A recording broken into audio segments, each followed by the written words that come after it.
So I want to introduce next the Woonsocket Education Department.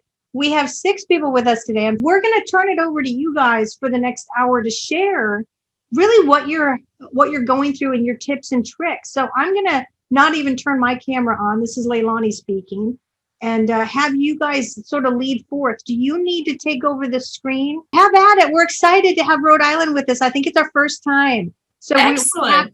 We're really happy to meet you, and thank you so much.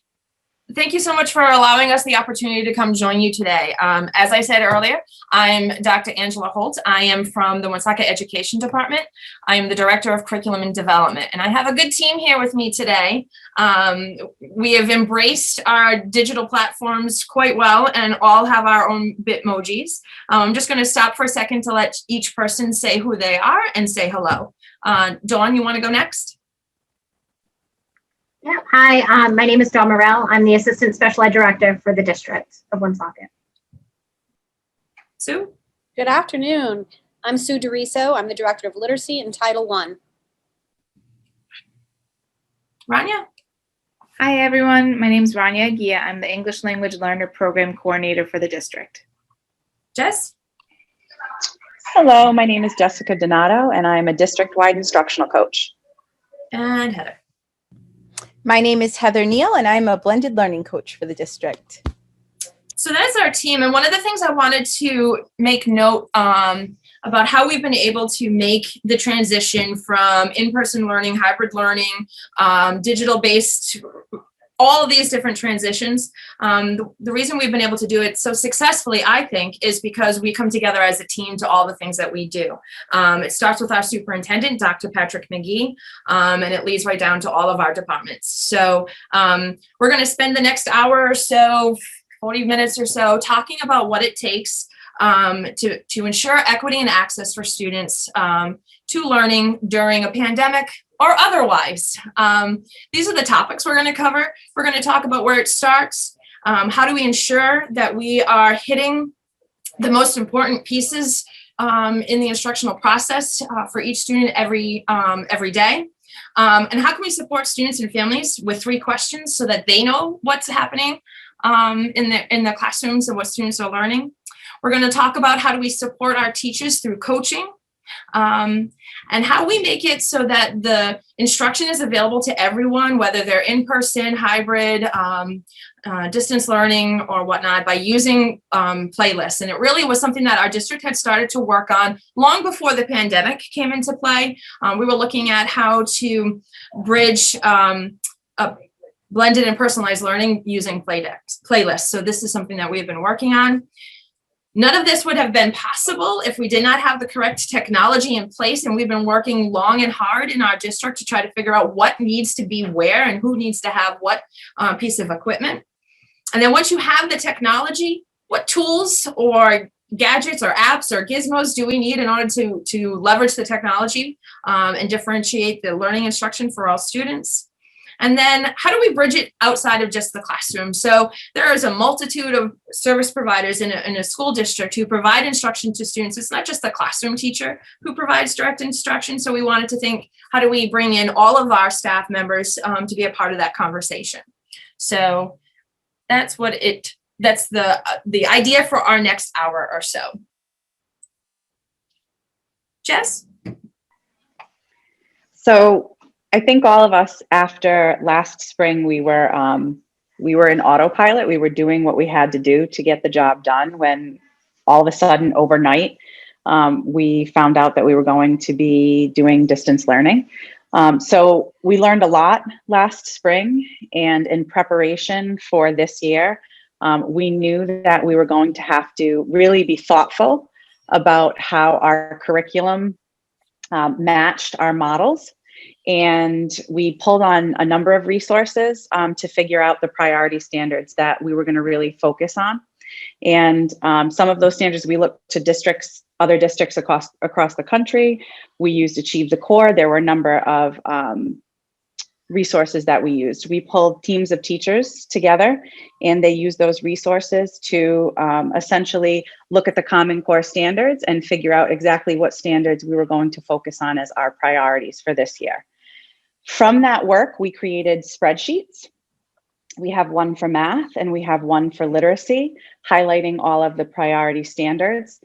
It's a lot of information to put in one place. However, I think our teams of teachers did an amazing job making it as teacher-friendly as possible. And once we highlighted those priority standards, we ensured that they were aligned with our ongoing assessments throughout the year, as well as our progress reports. So we had to do some tweaking along the way to make sure everything aligned. And in terms of our secondary level, they identified priority content within their content areas and adjusted timelines accordingly based on whether they were distance, hybrid, or in person. Excellent. Thank you, Jess. I actually want to go back a slide and just mention this is an interactive slide deck. So if you are watching this webinar, you were not here with us live, each of our names is linked to our email address. So if you would like to reach out to us to ask specific questions, you have access to our emails here. And we've embedded within the slide deck links to the tools and tips and tricks that we put together while we were trying to build this plane while we were flying it. So you have access to it. If you have questions, our emails are on that first slide and you can come back and we are more than happy to share this cognitive load with others and share what we've learned and also share and learn from your successes. So they are interactive here. And Jess, I know Jess and Heather, I know we also created a bit.ly that goes to this. So I don't know if we wanted to drop it into the chat so anyone who's here in the meeting can have access to it. I can do that. One other thing, we did notice that my title on that first slide was Director of Curriculum and Development. It's already fixed. And while Angie, I'm sure, could use a partner and I help her in any way I can, we did fix my title to match my job. I am an instructional coach. So when you refresh, Angie, don't feel the need to do it now, but that is updated and I'll put the bit.ly in the chat for everyone. Excellent. I do apologize. That was my fault, a little multitasking, and I guess I got distracted at the end. That's okay. I always can use extra help from Jess, so that works for me. So one of the places we wanted to start with, so as we said, we looked at priority standards first. Everything is based off of what do students need to be able to do in their classroom for grade level standards. And going from that, we worked with identifying 3 questions that can be used to support self-efficacy, self-paced learning for students.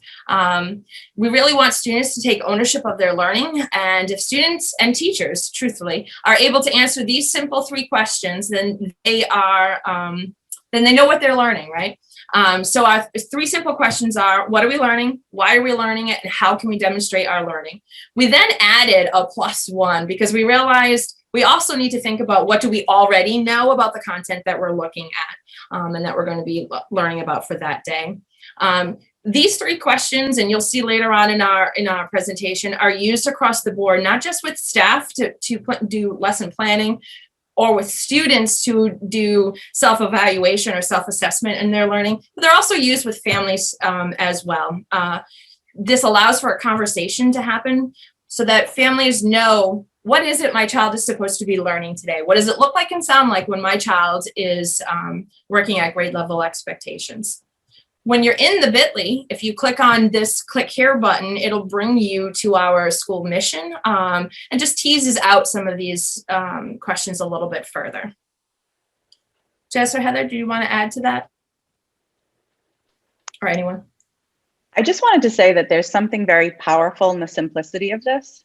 At first glance, the 3 questions might seem, simplistic, but to see it being used across grade levels with 5-year-olds, it looks one way with our littlest learners, and to see how complex it can get all throughout the grades, there's power in that simplicity. Absolutely. And you can see that a little clearer. We're not going to click on the link, obviously, now, but if you go to that link, that's what Andrew was talking about, where it teases it out. It really shows how these 3 questions span K through 12 to bring students to the level in 12th grade that they are ready to show proficiency in those school-wide learning expectations that are required for graduation, being those problem solvers and creators and reflective thinkers. So it's really amazing how it all kind of connected together to bring kids K through 12. I just wanted to add, it's also a great assistance for walkthroughs. These 3 questions can really provide great evidence for your walkthrough as you look at classrooms and you look at teaching and learning and really gauge the efficacy of what we're doing. That is so important, Sue. Yes, when we go on walkthroughs and we ask students these 3 questions, so our administrative team will go into schools and we will ask these 3 questions of students as they're doing their work. We'll come up right alongside them and say, what are you learning today? And a student, if this is the focal point for the classroom and the teacher has identified the learning objectives for students, is able to easily articulate, today I'm learning how to divide fractions, and I know that I can add together, and I'm going to find the answer and check my answer by doing this. The students are able to fluidly have conversations about the learning objective that they're doing when these 3 questions are the focus, and not the sole focus, but are a focus in a classroom. If they just ground your conversation as you get started. All right, guys, what are we going to be learning about today? You know, it's similar to the KWL chart that we all thought about, you know, years ago, similar to that thinking, but it really grounds in, if I can answer these 3 questions, I'm going to know that I was successful in this 40-minute class that I have with you today for math.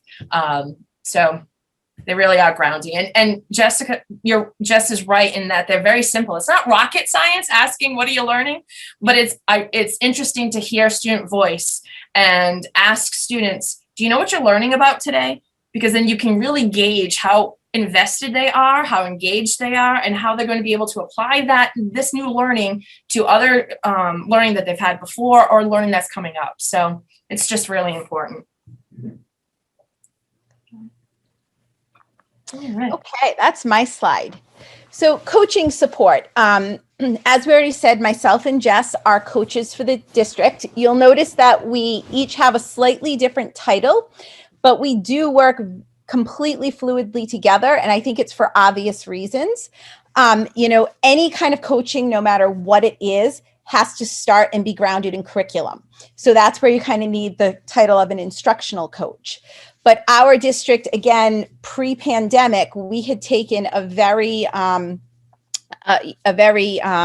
we made a conscious decision to move forward and try to implement, you know, blended personalized learning for our students, because we feel that, you know, personalization is the best that we can offer to our students educationally.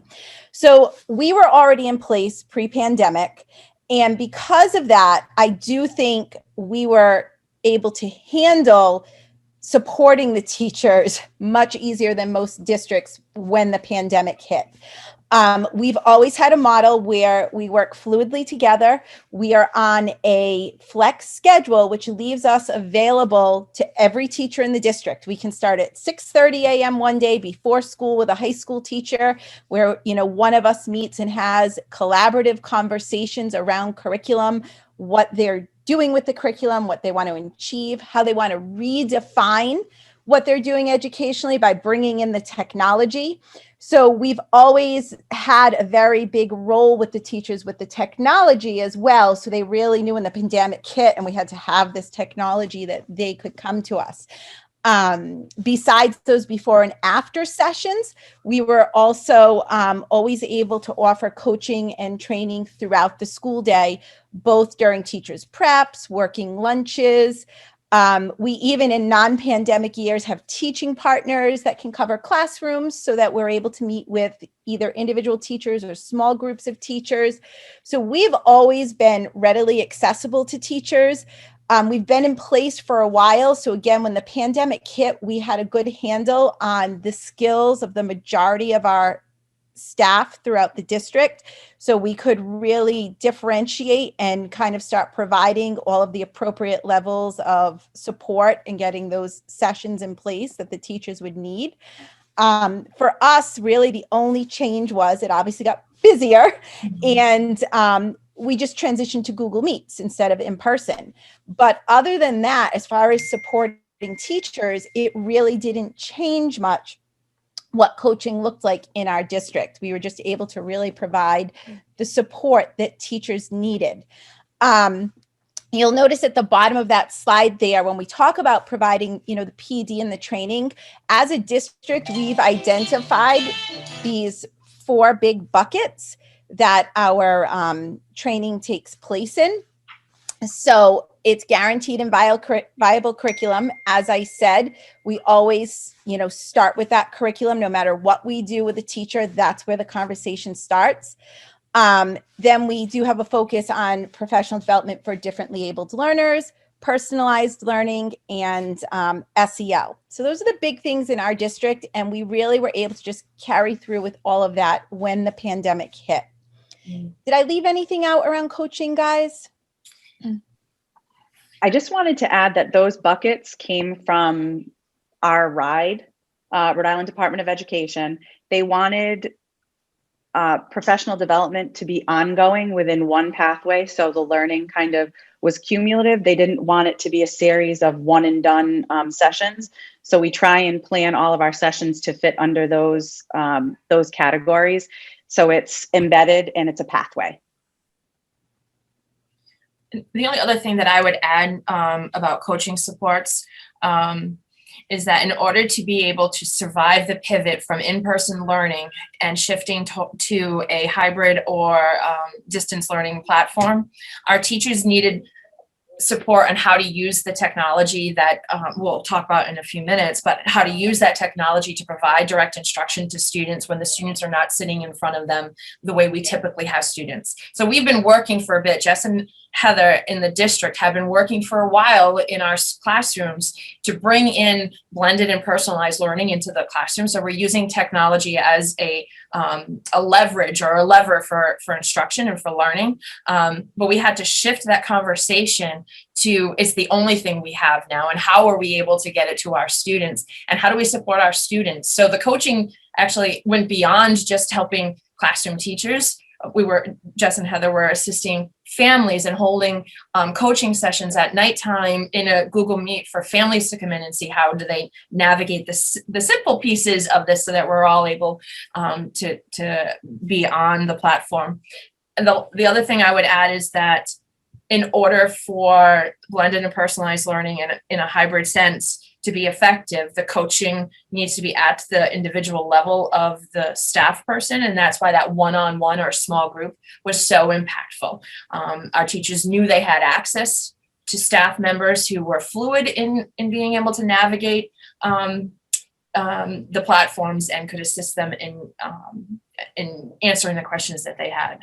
So they could address the curriculum. Because we know, according to Maslow's hierarchy of need, that unless we have the ability to think and be prepared, we can breathe and we can do all those things, we can't get to those higher levels. And staff needed the support to be able to think and breathe around their technology so that they could move on and do some in-depth, high rigorous instructional practice. So just add that.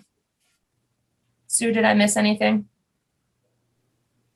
No, I loved the fact that you mentioned the parental part, because that was a very big component that really allowed our families at home to be part of the learning process.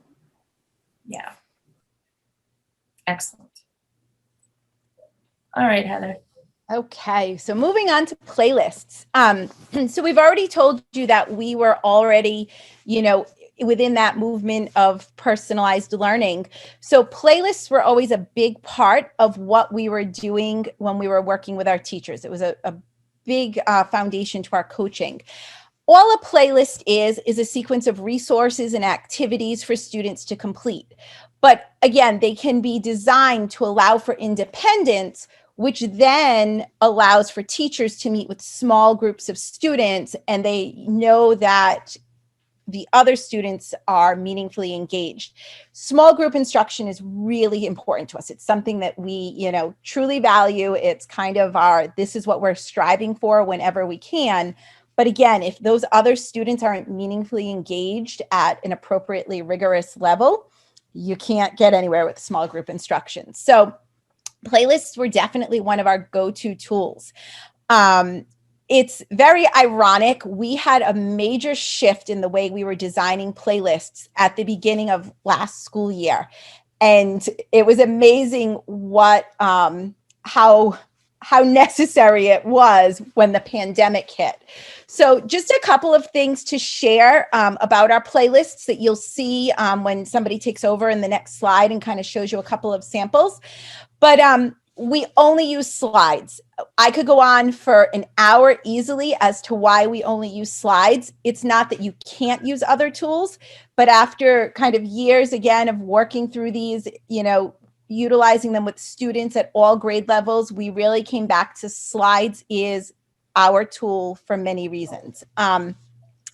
So one of the first things I cannot recommend to anyone enough is the idea of formatting a slide to paper size. And that basically came out of the idea of we had these teachers who are making amazing playlists around content areas that they would be able to use and tweak from year to year. But at the same time, as much as, you know, we push the purposeful integration of technology to redefine what we're able to do with students educationally, we have always been very cognizant of screen time. So this is one of the things, the screen time in the pandemic has really been like a stake in our hearts, because this is just not healthy for anyone, adults, children. And it really was something we were very cognizant of prior to the pandemic. So anyways, with that said, we had always instilled this in our teachers. Like if they're on the computer, it really needs to be because it's not something they can do in another way. It's either more efficient or it's bringing what they're learning to a new level. So a lot of times playlists were designed with a mix of online and offline activities. So when you go from year to year to use those, then the teacher's like, okay, I've got my playlist here, but then I've got to go, you know, over here in the folder and print this. And you know, I've got these. So that's when we started thinking, well, what if we put everything in the playlist and design it so that it can be done online or offline? That way, every year you kind of have the option. And we came up with these cute little, you know, symbols and stuff that let kids know if it was an online or offline activity, you know, that day. And so it really developed. And this way, at any time, anything on a playlist can be printed and put in a center, or it can be done at home now that we kind of never know if kids are going to be at home or in school. So that change in the beginning of the year really helped us when the pandemic hit, especially this year, because we've had classes, you know, in and out all year. So that's one of the first things. But then the really powerful thing that started happening was we were really able to differentiate for students with slides much more efficiently than we could with other tools. Slides allows us to build supports on the edges. And if you make it 8.5 by 11, which is usually our preferred format for a playlist with the students, you have a lot more real estate on the sides of the playlists so that you can put in support videos or tech directions on how to insert the picture of your math work on the next page if you had the students do it with paper and pencil. We had interventionists who would go in and drop in resources on the side that would be there and available to all students, but definitely there for the students that they service that might need access to it. So those are kind of our big things, the differentiation options that really sold us on slides.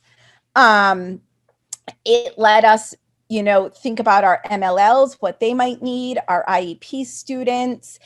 And then, of course, you can give activities for, you know, kids who need extra, kids who need to fly ahead. And you can design them in so many different ways. You're going to see there are drag and drop activities. You'll see there are fill in the blanks, responses, creation. It really just allows us to do so much in one place. And again, we can really design something that is a go-to resource for the teachers from year to year to just kind of tweak and, you know, tweak appropriately for the students who are in front of her that year. And the last thing I will say about our playlists is you're going to find there are lots of Bitmojis in them. And honestly, that was just one of those things last year that once we started doing stuff with the Bitmojis, teachers just found joy in it. And it like took off. It was reinvigorating teachers in the middle of the pandemic. And they just had fun with it. So we kind of just, it started becoming a thing in our district. So you'll see a lot of them, but they definitely brought joy in a time that was not the happiest. Yeah. So ladies, anything I didn't mention about the playlists?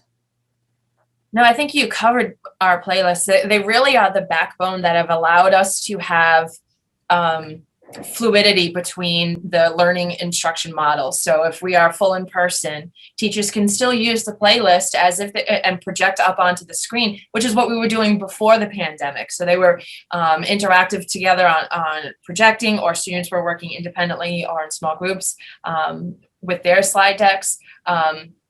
And now it's just allowed so that if we're in person, we're all together on it. If you're home, we all have access to it, and it's more of a fluid movement, especially for hybrid students. So students who are in our building 2 days a week with direct instruction from a classroom teacher, and then home 3 days a week, and had less structure around their direct instruction. So they really allowed for that smooth transition and smooth flexibility. And I just want to also mention, I know you said it, Heather, but the ability to add in our 3 questions and the learning, school-wide learning expectations right into the slide deck, along with the rubrics, just made it a one-stop shop for where all of the work that teachers do for their planning purposes is all saved right there. And from year to year, we have this now, or will have this now, and can continue to build from that.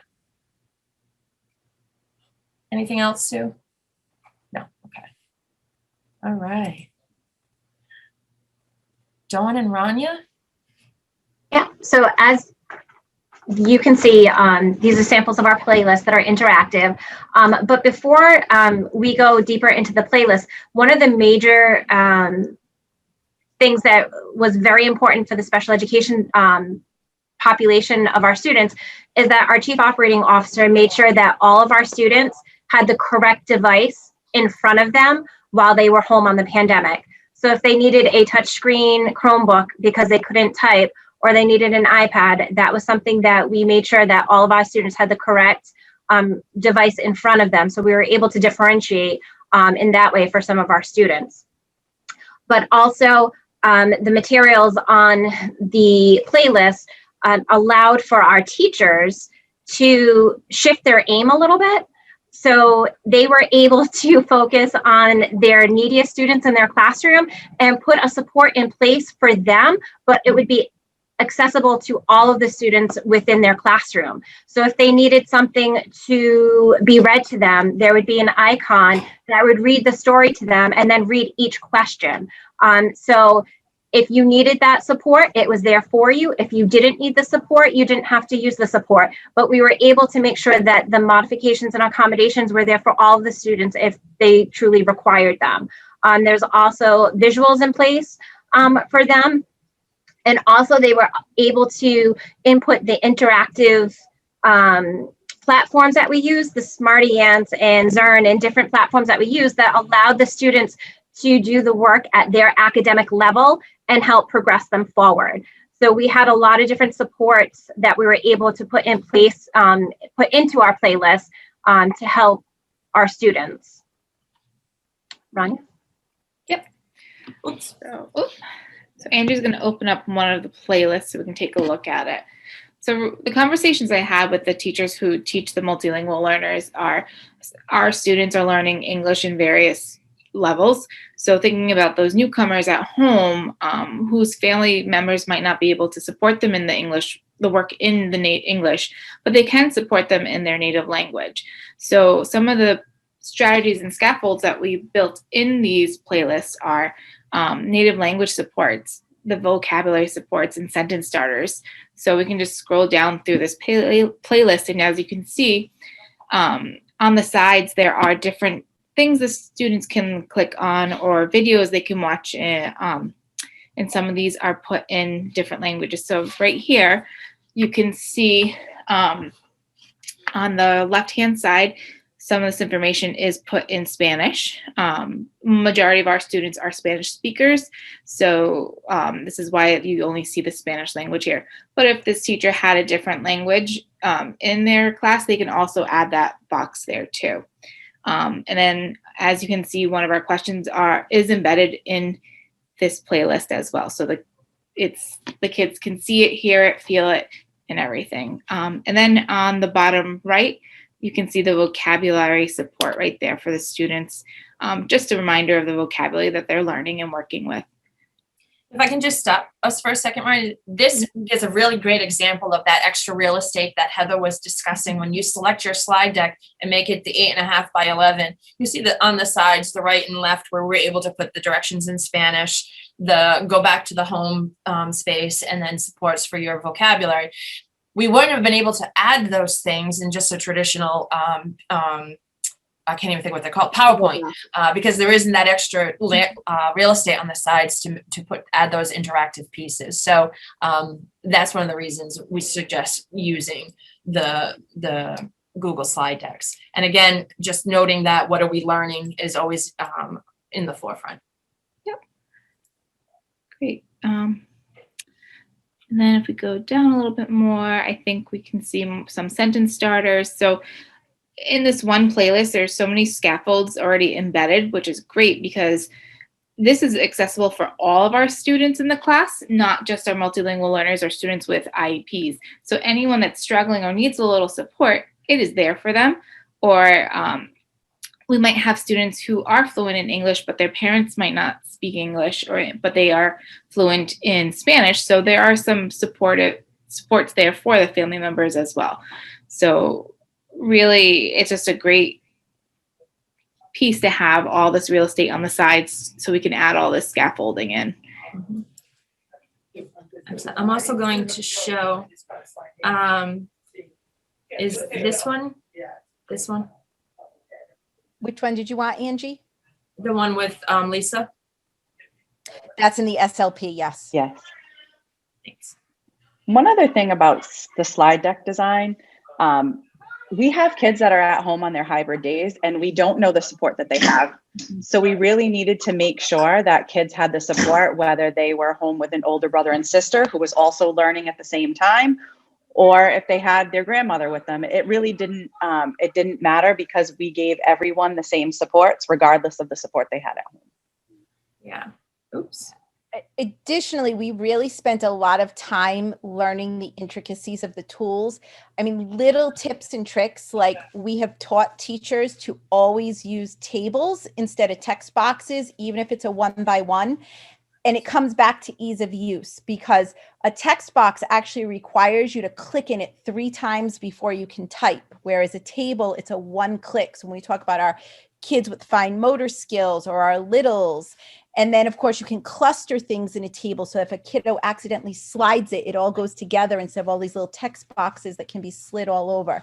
So again, there's really been a lot of, training around how do we make this most user-friendly for that kiddo that's at home that could become frustrated because they're alone and struggling with, basic functionality skills with the technology.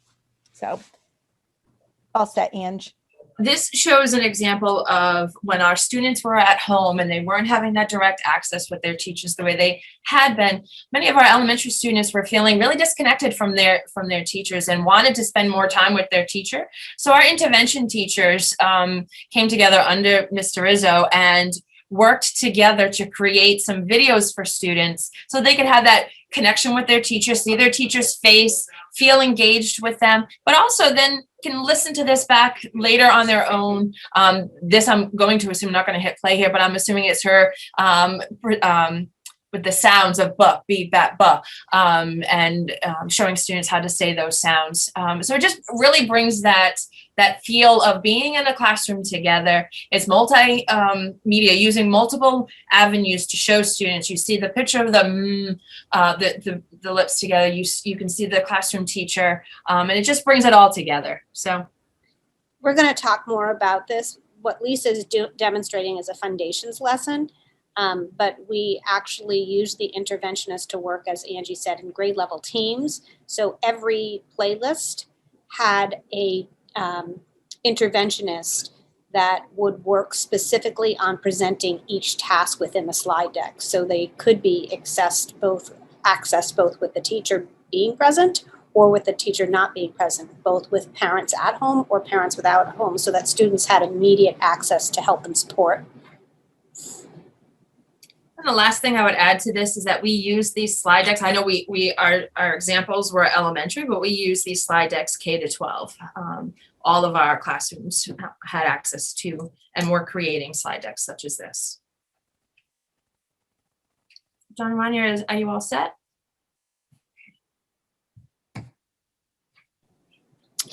So just as we differentiated for our learners, we really needed to also think creatively about differentiating for our teachers and our staff members. And as Heather and Jess have suggested, they provided robust professional development that started well before the pandemic. And as I'm sure you would agree, there's some teachers that just embraced that prior to the pandemic and were really ready for a very comfortable experience on the platforms that we're using, but there were others that were a little uncomfortable. So what we did was we developed a gradual release plan for professional development. And we sort of let teachers decide where they were in the process. And the top chart is talking about some of the three categories that we thought teachers might be in. The first was, I'm just getting my toes in the water. I'm just getting started here. And that professional development really was very basic, but still gave those folks that were just at the very beginning of learning how to build a playlist or even use the technology, the level of technical assistance that they really needed. It advanced in two additional levels, both phase 2 providing some more support for people that were ready to sail a little bit more independently. And then of course we had those advanced folks that really felt very confident with the process and they just wanted to learn from each other. They wanted an opportunity where they could look at each other's playlists and say, wow, that's a great idea. I think I might like to borrow that.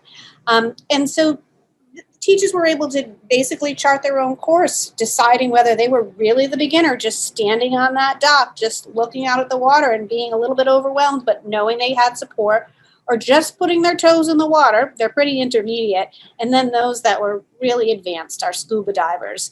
And attached to this, and when you have some time, you could certainly click and look at some of the organization that was used to support this. Angie, I don't know if you want to click. Do you want me to? I can, yep.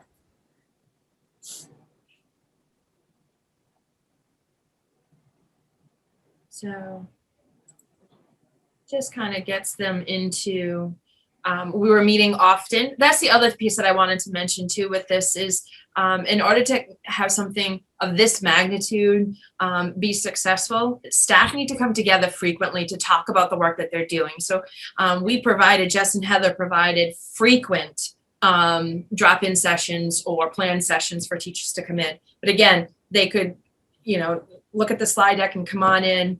And we just really went slow in helping them figure out what to do first. How to create, as Heather had said, how to change it from the regular slide in a slide deck to the 8.5 by 11. So those nuances, those technical pieces that need to be learned by the staff person so that they're able to guide their students more easily in accessing the work on there. And then it was done by school and grade levels. It was also, I know they mentioned this earlier, but they did a lot of on-demand, like cell phone, I need your help. I am really struggling, and the two of them would roll up their sleeves and jump in as needed. And they're still providing that sort of intensive support, which we credit so much of our success to them and their availability and their know-how.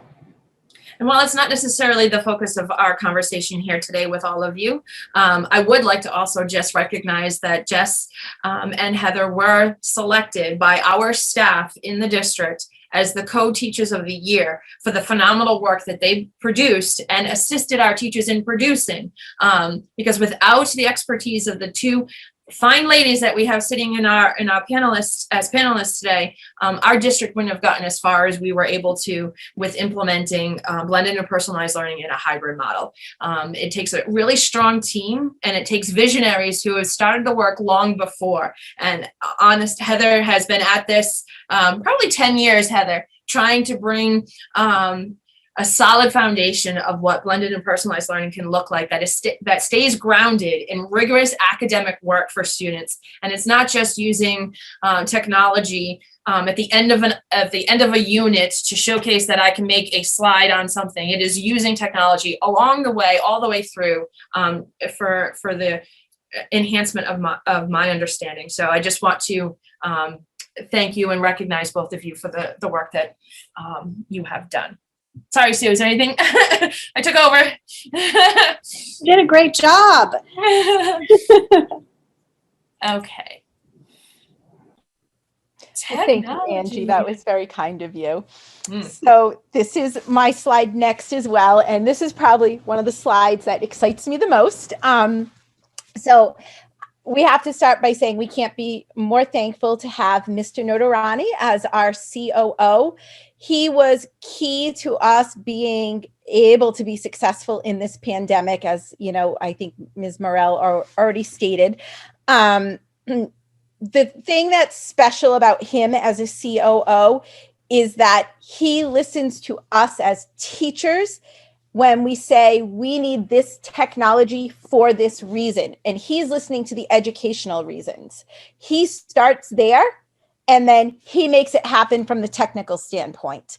And that's huge. It's really hard to find somebody in his position who wants to hear about what we need to, again, meet the needs educationally. It's not just about getting technology and saying we have technology.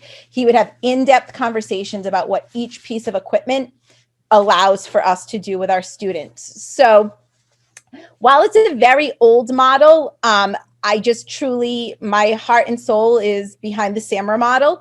If we're using technology, it truly should be about redefining what we're doing educationally. That is the purpose behind it.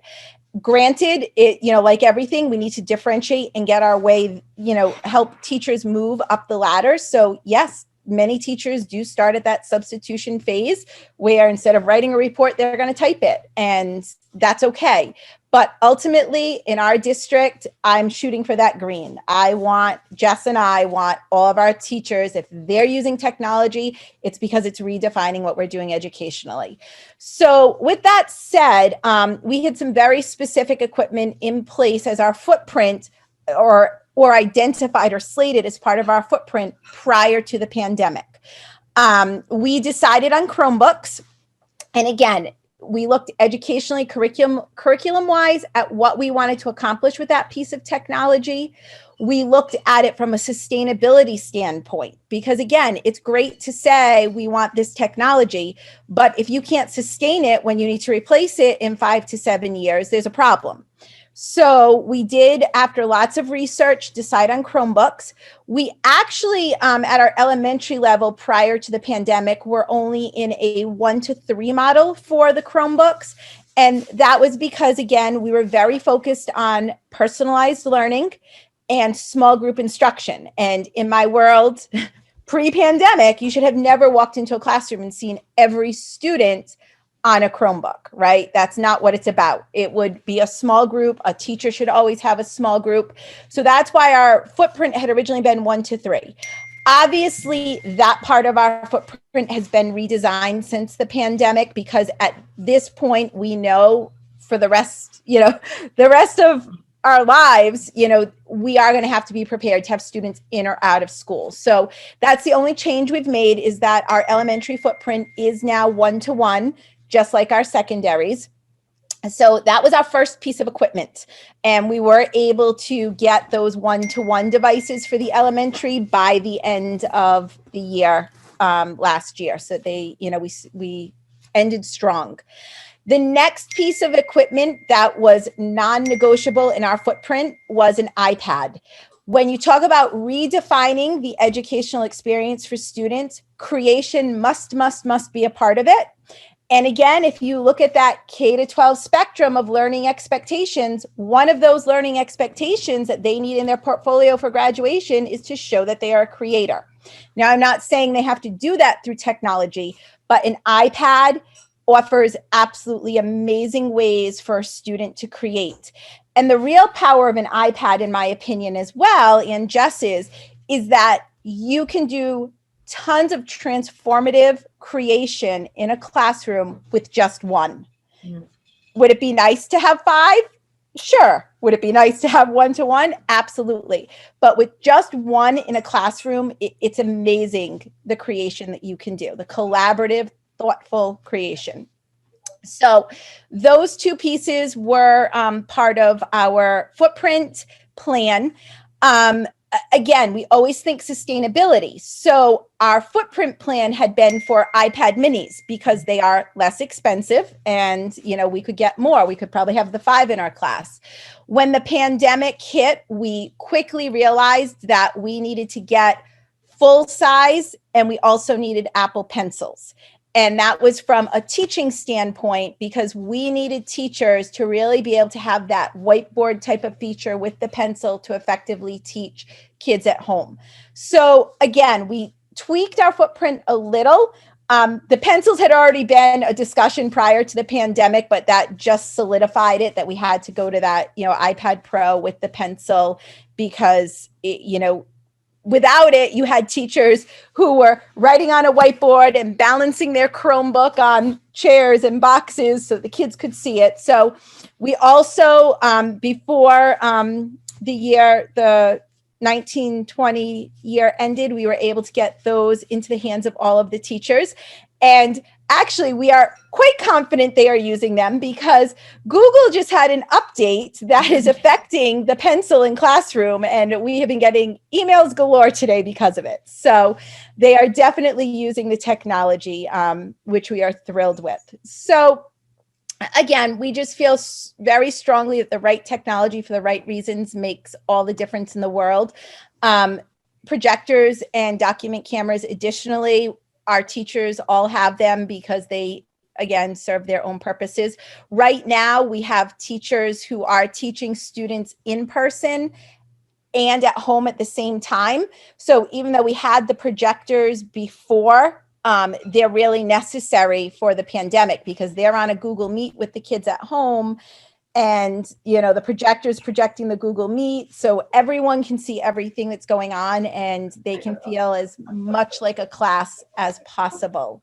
So I think that covers our technologies. Did I miss anything, ladies? I don't think so. I'm looking at our time. We've got about 12 minutes left to our session and we've got 3 slides left. So I think we're going to move a little bit quicker through the slides. I want to leave like 5 minutes maybe if there are questions. So yep, maybe I will be minutes. concise. Okay. I'm the next slide. All right. So these are just some of the tech tool must-haves for teaching and learning during a pandemic. Whenever we take a look at a new tool, we're very cautious. We think about what this tool will allow us to do that we wouldn't have been able to do without it. Because if we have something that can fill that void, we really just don't need another tool for the sake of having another tool. And we had to be careful about this at the beginning of the pandemic because out of the kindness of companies' hearts, in the back of their head, I'm sure they were thinking, maybe we'll be able to snag some people that we might not have in the past. But we were getting inundated with, free till the end of the pandemic, free till the end of the pandemic. That's wonderful. But we didn't want our teachers to fall in love with things that we couldn't sustain in the future. And we didn't also want to have to provide all of this training for a tool that we really didn't know. So these are just a snapshot of some of the tools that we use and we love. And you'll see that there is a combination of consumption and creation. We are creation first, but we also realize that consumption does play a role in that, and especially filling certain gaps, for example, SmartyAnts. But at the end of the day, we figured you need these types of tools. A PDF annotation tool, we use Kami. An adaptive program that collects data, we use SmartyAnts, RazKids, and Zern. Some type of digital whiteboard, we have fallen in love with Jamboard. And we need digitized access to traditional curriculum content, which has been a lifesaver for us. And finally, you need a tool like Google Classroom that allows for creation, distribution, and grading of assignments. Excellent. So we had support staff also involved in the process of working with playlists. Our itinerants had worked for many, many years in a silo, their own curricula by themselves, and the pandemic presented the perfect opportunity to pull their resources together and have them work as a team. And they have developed grade level specific groups that work on playlists that can be delivered both in person in the classroom as well as at home. Our interventionists, as we saw earlier with the foundations lesson that we had up on the screen, during the beginning of the pandemic, made recordings for every piece of every playlist that went home to students so that students had immediate support and access if they needed it. In addition to that, currently they provide office hours for our students that are hybrid on their hybrid days. They also provide at-home intervention, small group intervention groups. They've looked at some of the slide decks and helped teachers modify those slide decks so that all students could have that accessibility feature. And then, as I stated earlier, they created those videos that really made pushing out slide decks understandable and relevant and accessible to all. Excellent. And last, Rania? So we knew we would not be successful if we didn't have the partnership of the families, especially since students are at home if they're in the hybrid model 3 days a week, and then our full distance learning students. So we really need to view our families as active partners. And in order to do this, we need to provide them training on all of these tools that we use. So Jess and Heather provided many parent night sessions, and some of them had translators in them so we could really reach all of our parents. These sessions included navigating classroom or the G Suite and just some of our tools that we use. We also have a parent tech help center on our website, so parents can go there and access material or information there. We had various types of teacher design supports for the families, and the what, why, when, and how visuals can help, and so on. And we also trained our community partners, such as Community Care Alliance and Connecting Children and Families, on our platforms, because we do have students that are in these locations as well. So really important for us to support our families with our technology, which allowed us to become very successful. Anything else? No, I think that's it. I am in awe listening to us discuss what we have done for the last 12 months and thinking about where we've come. And I'm so excited about how we can take the things that we have put into place out of an adversarial situation or an adverse situation, but the glimmers of amazement and awe that come from this, and the way that we can move education going forward is just exciting. And it leaves us with that, you know, we put the Bitmojis in to kind of give us that little boost, but I think that the conversations around what we've done and how far we've come really give me that boost to say, the strides we've made are terrific. You know, as Heather talked about, it took us a long time to get to the point where some teachers were getting out and transferring, you know, paper to Google Docs. And now we've made leaps and bounds from that. So I'm so excited to see where we're going. And while I would never want to have a pandemic ever again, I am thankful for some of the things that we've been able to learn during this time as a group coming together and getting ready to move forward in education like we've never had before. So I just want to say thank you. I'm going to stop sharing now if I can figure out how. Can I add one more thing before we move on? So we also have two-way communication tools, Remind for our secondary families, and then Class Dojo for our elementary families, which the teachers do use back and forth, which do provide translation for those families as well. Awesome. Yeah. Okay, so as a host, I'm going to rejoin you. What an awesome team. And I want to say that when we put this out nationally, we're going to probably label this particular hour address video as the power of simplicity. Awesome. I love that title. Even though really, you guys are the consummate sort of UI UX, so user interface, user experience, which is really, if you know software programming, it means the front is simple, you navigate it, but the back, all the work that went underneath that was not simple at all. Right? It was a ton of work. So I'm super proud of all of you for getting all of this put together. And I'm really understanding Rhode Island a little bit more in terms of like the workflow, the standards down into the playlist, then into the teacher level. Can I ask you guys a question? And I'm watching my audience right now, like, hey, ask some questions, people. Even if it's just making nice comments to congratulate people, just do that in the Q&A or the chat. What I kind of want to ask is, where do you see this all going? And were you using playlists before in a sort of different way? Because I want you to notice that you took the standards and then you've built playlists at the sort of administrative level. That wasn't always happening before. The way that all schools in America were being run, grade and whole group classroom, was here's some stuff you're supposed to do. Over to you, teachers, on everything, right? Mm-hmm. I feel like you've evolved in sort of a middleware level, like you're like creating a middle organizational pattern. What would you say to that? It's an interesting Angie, Absolutely. Go ahead.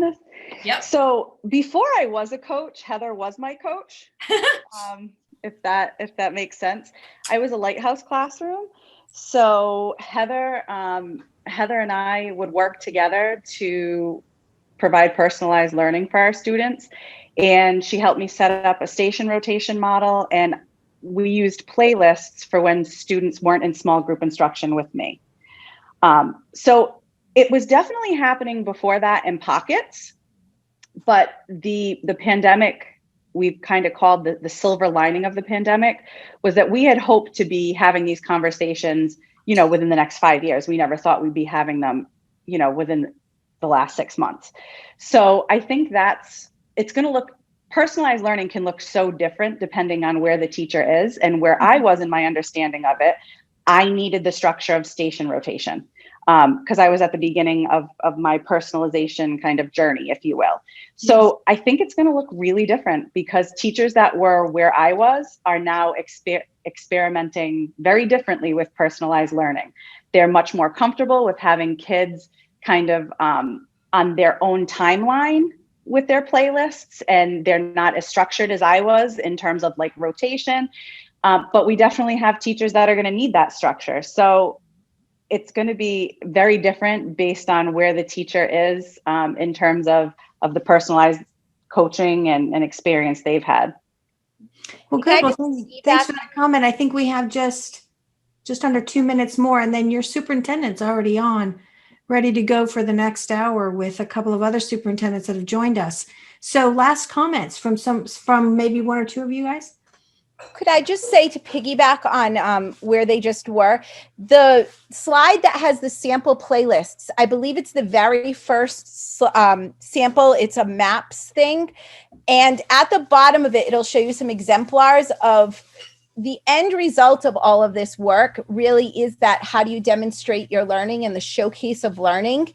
And we are there with many teachers, and you'll see in there some samples of how students who were studying cartography actually created maps and designed an item to represent their map and 3D printed it, and it's on that map. And so it's just amazing where all of this truly will go. And as we said, you can see how it will redefine education when you look at some of those exemplars. And that project's not complete yet. The last step is for those maps to talk and tell about themselves. The students can make that happen with the iPads.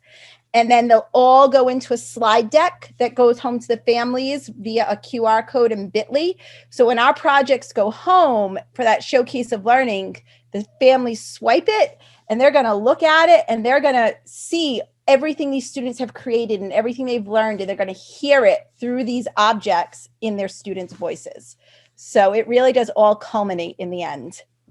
Well, that's awesome. And I think we're at time now, but I want to invite you guys to make sure that when we launch our new national survey, you answer, because I think you might be achiever or innovator status now as an EduJedi.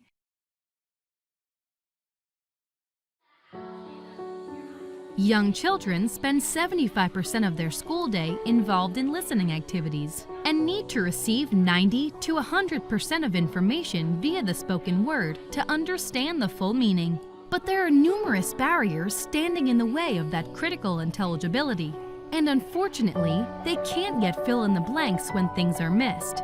In students' environments, distance, directionality, and ambient noise all play a role. Speech gets quieter over distance, dropping in volume significantly as it makes its way toward the back of the room. Further, when teachers face away from their students, the sound level can be cut in half. Distracting ambient noise can also drown out speech, leaving students and teachers straining to effectively communicate.